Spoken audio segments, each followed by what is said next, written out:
Fanatics buys tops and everyone is doing a video on it. So I thought I'd join the party. Let's get into it.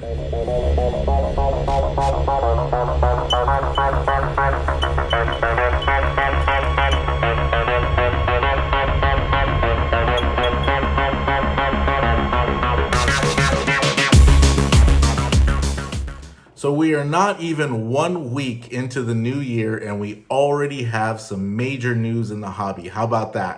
I, for one, did not see this happening this soon, but it does make sense to me that Fanatics would want to acquire a Topps and even Panini sooner rather than later so that they can get started with their plan.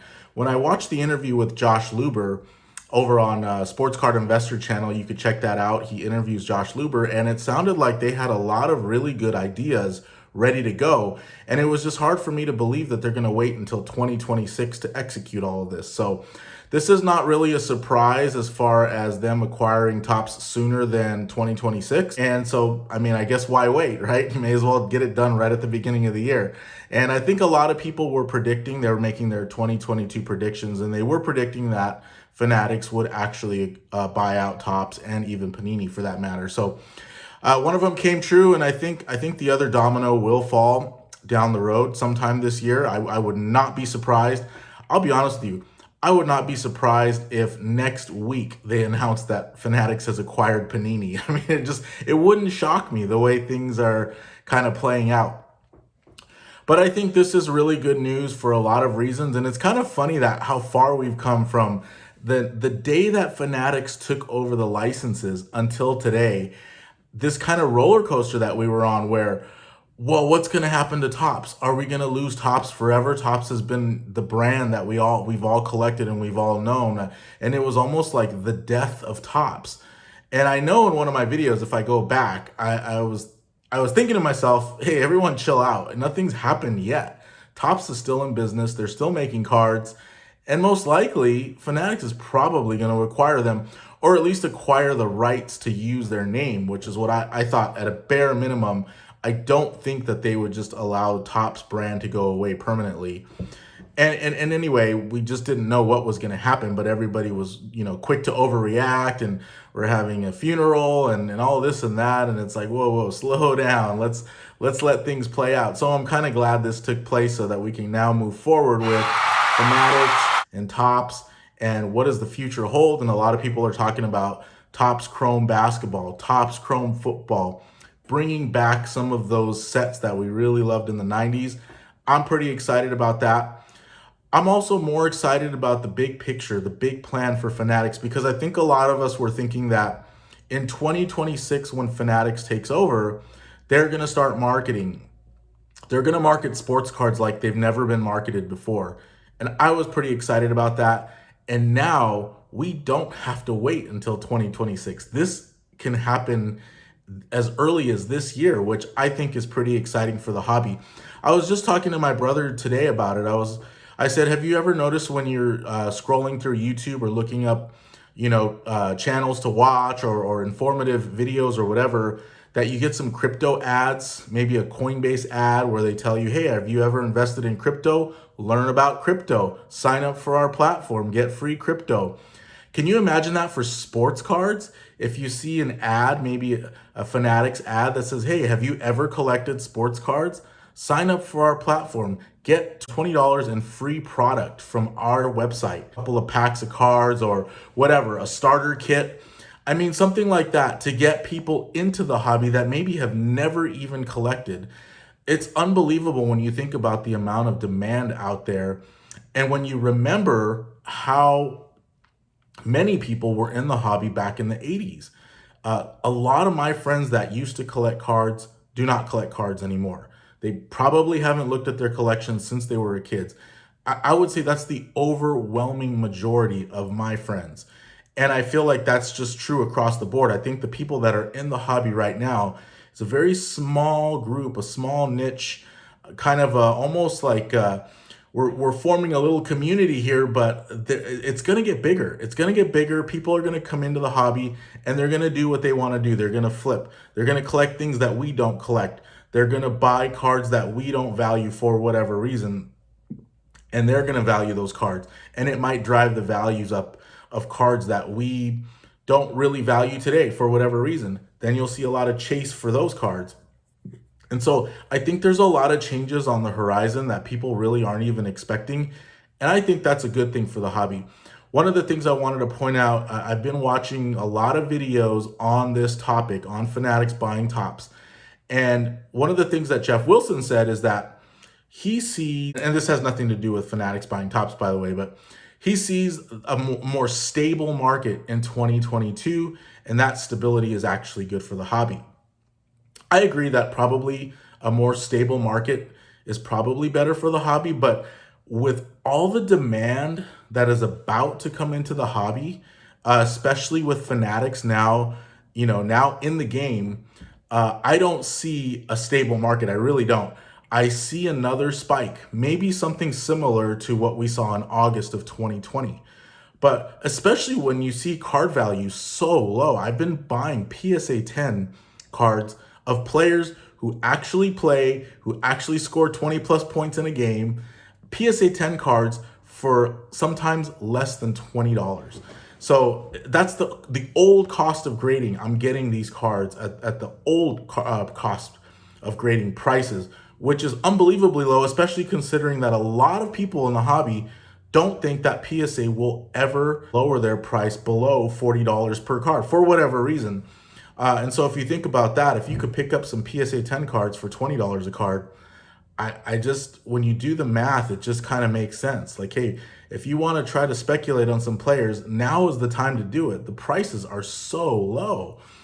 So I just think that when you consider how far the market has come down for some of these cards, especially ultra modern cards, and when you think about it, ultra modern cards, players who are playing today are more likely going to have this volatile up and down spikes depending on how they play. If a player goes on a streak and scores 30 points for 10 games in a row, it's probably going to spike their card. Then when they don't do anything for the next month, their card's probably going to come crashing down. And I just think that we're going to see this volatility throughout the year as well. Maybe not as volatile as it has been in the past, but I definitely don't see this slow, steady growth. I really don't. I think that there's still too much instability and volatility in the market. For me, I think it's exciting because you can navigate through that. You can decide, hey, I think this guy's a good buy right now. I think his price is too low. And when the price goes up, it's going to go up maybe 4 or 5x. In the old days, sometimes prices would go up 10x. Maybe now you only get 5x. It's still a nice profit. So I'm pretty excited about that. Anyway, I wanted to talk a little bit about some of the cards that I'm buying as well, just because I realize that I don't really talk about that other than when I show like my MySlab sales or cards that I'm sending off for grading. But cards that I've really been buying lately are DeMar DeRozan. I just like what I see on the Bulls. I realize he's an older player, older in the sense that he's not 23 years old, but he's been in the league for a long time, but he's also been very good for a long time. And I think that people are really starting to see just what he brings to the table. The Bulls are in first place, and I don't think it's a fluke. And I think his prices are low enough that it's definitely worth taking a gamble. I actually bought 9 of his 2009 Topps base rookie cards for an average of $28 per card. So that was over the course of the last month. Obviously, a month ago, I bought them a little bit lower, and lately I had to pay a little bit more. But for the most part, I got them for less than $30 per card.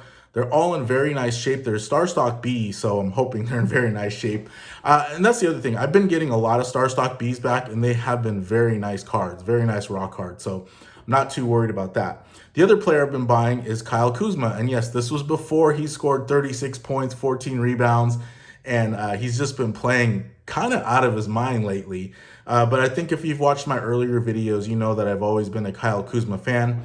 And so I have been buying his cards, but I've been buying even more now that he's on this little hot streak, once again, because prices are so low. I was picking up his optics, his Donruss optics, which are Star Stock A cards. If he ever became worth grading, these cards are good enough to grade, paying $1 for them. I've been buying Prism, his Prism base rookie. These are Star Stock B cards for $1.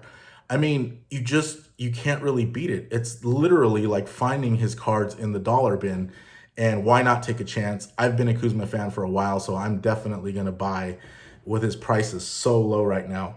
The other card I was buying was Cooper Cup, and surprisingly, his cards are still very affordable, even though he might break Calvin Johnson's single season receiving record, which is, I mean, he's having a phenomenal year and his prices are super low. Now, there was a little bit of a spike and I have sold a few on eBay, which I'm glad I bought a bunch of hollows on StarStuck at the beginning of the football season, but I've been buying even more. I've been buying his Optic, his Donruss base, and some of his Prism Silvers. So that's another card that I've been buying. Another one that I'm buying is Darius Garland, who I believe is seriously undervalued. And right now is a really good time to buy because he is on COVID protocol, or I believe he might just be getting back, but he was out due to, the health and safety protocol. And so his cards may have taken a little bit of a dip, but I believe once he comes back, Cleveland is playing well as a team. He's having a really good season, and I think his cards are still a little bit too low right now. I think you might be happy once the playoffs roll around and you have some Darius Garlands in your hand. And finally, a player that I have talked some shit about probably over the last 2 or 3 months, only because in general, I kind of always bring up players like Kobe White and Sekou Doumbouya and Sadiq Bey as players that people spent a lot of money on speculating, and none of them really panned out, mostly because the pop counts are too high. But I'll tell you, I really like Sadiq Bey. I've been watching a couple of games lately just because I'm watching other teams and they happen to be playing the Pistons. I never realized how good Sadiq Bey is. And I think that his cards are a good buy. I mean, obviously his prices are low. Part of that is because he's in a year that's a high print run. But in any case, I mean, that's the thing. We don't know what the print runs are. We can say all we want that print runs are through the roof, but the bottom line is his cards are on the market. And if you could pick up his Prism Starstock B for $2, or even a Starstock A, which you can grade for $5 or $6, I mean, to me, it's worth taking a chance. The floor can't be much lower than that. So I just think that really across the board, if you have some players in mind that you're looking to invest in, or you just think they're going to have a breakout year, maybe even next year, I just think it's a really good time to buy. And I also think it's a really good time to buy graded cards because there are so many cards coming back from PSA that a lot of people are just auctioning them off. And you'll be able to find more deals that way because there's more supply on the market, but that is not going to last forever. So just keep that in mind. Now is the time, while people are just auctioning off for whatever they can get, this is the time to get some of those cards, because I guarantee you, once the backlog is cleared, there's no more new supply coming on the market, not at this level. So just keep that in mind as well when you consider supply and demand. Consider that there is a lot of supply right now, but it may not be as available next year or the following year, but the demand looks like it's going up. So that's kind of my assessment, analysis of the market. I wanted to kind of drop one of these videos because I know everybody's talking about their predictions for 2022. And now we've had the news for Fanatics, so that you kind of throw that in the mix. So I wanted to get a video out. It was supposed to be a predictions video, but now it's more of a Fanatics / predictions video. And I wanted to get that out right away while it's still relevant. So thanks again for watching, and I really appreciate all the new subscribers. Thanks for leaving your comments and feedback, and I will see you on the next one.